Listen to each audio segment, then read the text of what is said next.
মধ্যপ্রাচ্যে ক্রমেই ঘনীভূত হচ্ছে অস্থিরতার মেঘ। একের পর এক সামরিক উত্তেজনা, কূটনৈতিক চাপ এবং বৈশ্বিক শক্তির জটিল সমীকরণে পরিস্থিতি এখন বিস্ফোরণের দ্বারপ্রান্তে দাঁড়িয়ে আছে। এই প্রেক্ষাপটে যুক্তরাষ্ট্র এখন সরাসরি চাপ দিচ্ছে সৌদি আরবকে, এমন তথ্যই সামনে এসেছে।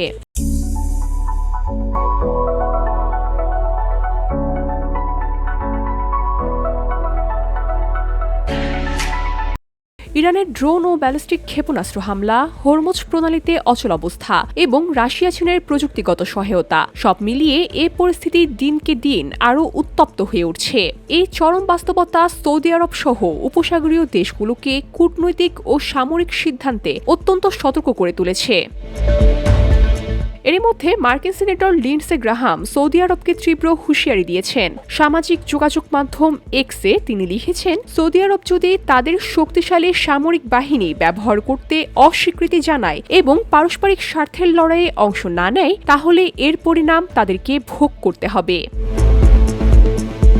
বিশ্লেষকদের মতে গ্রাহামের এই মন্তব্য স্পষ্ট করে দেয়, যুক্তরাষ্ট্র আশা করছে উপসাগরীয় দেশগুলো সরাসরি যুদ্ধের ময়দানে নামবে। যুক্তরাষ্ট্রের সেন্ট্রাল কমান্ডের তথ্য অনুযায়ী গত কয়েক সপ্তাহে উপসাগরীয় ঘাঁটিগুলোতে হামলায় মার্কিন সেনাদের হতাহতের ঘটনাও ঘটেছে। বিশ্লেষকদের মতে সৌদি আরব ও অন্যান্য উপসাগরীয় দেশ এমন যুদ্ধে জড়াতে চায় না যেখানে ফলাফল অনিশ্চিত এবং জয়ের সম্ভাবনা নিয়ে বড় ধরনের সন্দেহ রয়েছে। তবে মার্কিন সিনেটরদের চাপ এবং কূটনৈতিক হুঁশিয়ারি ইতিমধ্যেই এই অঞ্চলের নিরাপত্তা পরিস্থিতি এবং বৈশ্বিক জ্বালানি বাজারের ভবিষ্যতের উপর সরাসরি প্রভাব ফেলতে শুরু করেছে। মধ্যপ্রাচ্যের এই জটিল পরিস্থিতি স্পষ্ট করে দিচ্ছে যে কোনো সামরিক পদক্ষেপ এখন শুধুমাত্র আঞ্চলিক নয়, বরং আন্তর্জাতিক কৌশল ও শক্তির বড় সমীকরণের অংশ। আগামী কয়েক সপ্তাহে যুক্তরাষ্ট্র কতটা চাপ বাড়ায় এবং সৌদি আরব কী সিদ্ধান্ত নেয়, তার উপরই নির্ভর করতে পারে মধ্যপ্রাচ্যের সংঘাত কোন দিকে মোড় নেবে।